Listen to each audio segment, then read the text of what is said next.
메이저리그에서 매너리즘에 빠졌습니다. 그래서 제 자신감을 위해 새로운 대안을 찾아야 했어요. 2025 시즌을 위해 기아 타이거즈는 2024년 12월 16일 총액 100만 달러의 풀베팅으로 새로운 외인 투수인 애덤 올러를 영입했습니다. 기아의 입장에서는 이게 웬 떡이야라고 할 수 있는 선택이었는데요. 제임스 네일과 함께 원투펀치의 확실한 대안을 확보했다고 평가했습니다. 그러면 지난 시즌까지 메이저리그에서 투구를 하던 애덤 올러는 왜 한국으로 오게 되었을까요? 최고 구속 99마일, 거의 160km에 육박하는 파이어볼러인 애덤 올러, 과연 KBO 리그에서 최고의 커리어를 이룰 수 있을까요? 기아 타이거즈의 새로운 외국인 투수인 애덤 올러의 모든 것에 대하여 알아보겠습니다. 구독과 좋아요는 영상 제작에 큰 힘이 됩니다. 애덤 올러는 2016년 피츠버그 파이리츠의 20라운드 지명을 받고 프로로 전향했습니다.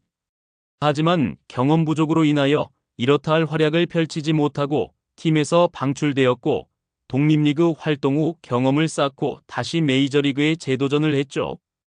결국 계속되는 도전 끝에 2022년 오클랜드 애슬레틱스로 트레이드되면서 메이저리그에 데뷔를 하게 되었는데요. 주로 선발과 불펜을 오가면서 활약했으며 팀에서는 발전 가능성이 높은 유망주로 기대를 많이 했습니다. 많은 시행착오 끝에 경험을 쌓고 차근차근 더 나은 리그로 상승을 하고 있던 선수였습니다.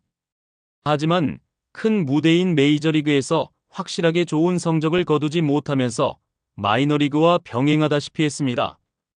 결국 메이저리그에서 통산 3시즌의 경험을 했지만 주전으로 치고 올라갈 수 있는 확실함이 없었죠.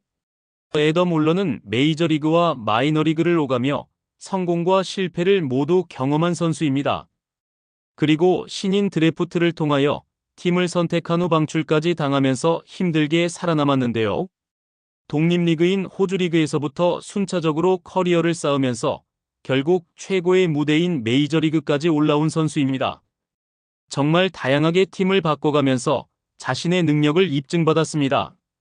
2021년 뉴욕 매치의 트리플 A팀인 시라큐스 매치로 승격되었고 8경기 평균 자책점 2.45로 시즌 종료 후 처음으로 40인 로스터에 포함되는 쾌거를 누렸습니다.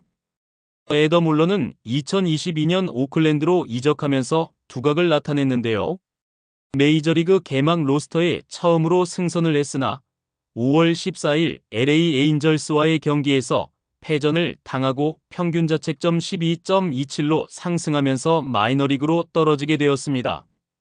2023년에는 9경기에 등판을 하여 1승 1패, 19.2이닝 평균 자책점 10.07로 부진하며 7월 12일 웨이버 클레임을 통해 시애틀 메리너스로 이적했습니다. 이적 후 이렇다 할 임팩트가 없었지만 2024 시즌 중 마이애미와 마이너 계약을 맺은 후 8월 19일 애리조나 다이아몬드백스전에 선발로 낙점되어 콜업되었죠. 4.2이닝 3피안타, 2피 홈런, 4볼넷 5실점을 기록하고 패전 투수가 되었습니다. 그 이후 꾸준히 선발 로테이션을 소화했지만 다시 마이너리그로 권리가 이관되자 FA를 선언했죠. 애덤 올러는 자신의 문제점과 강점에 대하여 잘 아는 선수인데요. 패스트볼은 평균 151km 정도에 머물며 최고 154km 정도를 던지는 투수입니다. 158km의 빠른 공을 던졌던 이력도 있습니다. 컨트롤이 좋아 스트라이크 존에 꽂아 넣는 능력을 가지고 있는데요. 140km 이상으로 형성되는 슬라이더는 우타자를 상대할 때 유용하게 사용이 됩니다.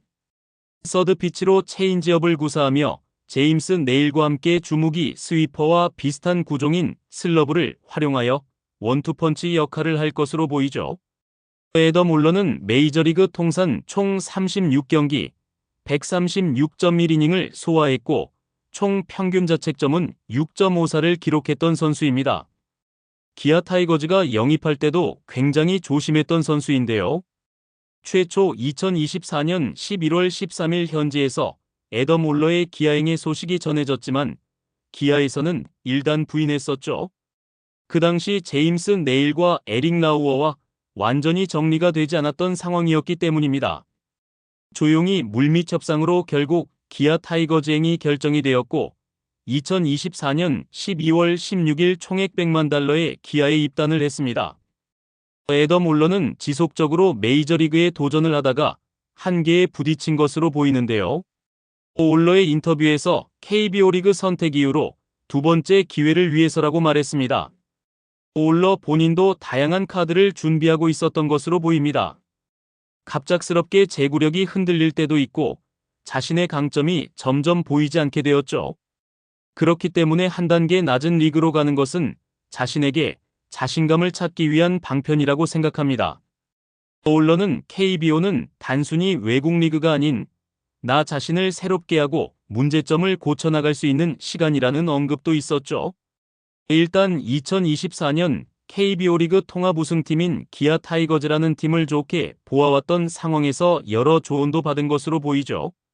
LG 트윈스의 오스틴 디는 마이너리그 시절 함께 운동을 했던 절친으로 한국 무대가 선수로서 성장할 기회가 될 것이라고 추천을 받았고 전 삼성 라이온즈 출신인 벤 라이블리도 클리블랜드 트리플 A 시절 동료였던 선수로 KBO 리그 야구 스타일과 팬문화에 대해 상세히 전해주며 한국행을 권유했습니다. 그리고 전 요미우리 자이언츠의 타일러 비디도 아시아 야구 스타일에 대하여 조언하며 KBO 정도면 올러에게 맞는 리그라고 조언했죠. 이러한 조언들은 단순한 추천이 아니라 올러에게 KBO 리그가 자신의 약점을 보완하며 커리어를 이어갈 무대라는 확신을 심어주었는데요. 기아의 미국 어바인 스프링 캠프장을 통해 애덤 올러는 KBO 리그 훈련 시스템이 더 체계적이다라고 말하며 매우 만족한 모습을 보였는데요. 일단 메이저리그에서는 주력 선수가 아니었지만 KBO 리그에서는 집중을 받는 메인 투수로 중요도가 다릅니다. 그렇기 때문에 기아도 올러에게 매우 많은 투자를 하고 있는 것이죠. 결국 팀과 선수가 모두 윈윈할 수 있는 상황이기에 서로 만족감이 좋을 수밖에 없습니다. 또한 올러가 기아를 선택한 이유는 2025 시즌도 KBO 리그 팀 중에서 가장 강력한 뎁스를 유지하고 있다는 점이었는데요. 자신의 제구가 잠시 흔들리더라도 팀 타선에서 충분히 보완해줄 희망도 있었을 것입니다. 마이너리그 시절 9이닝당 볼넷 비율이 상당히 높은 편이었고 메이저리그에서도 9이닝당 볼넷 4.3개를 기록하며 제구 불안이 약점으로 꼽혔습니다.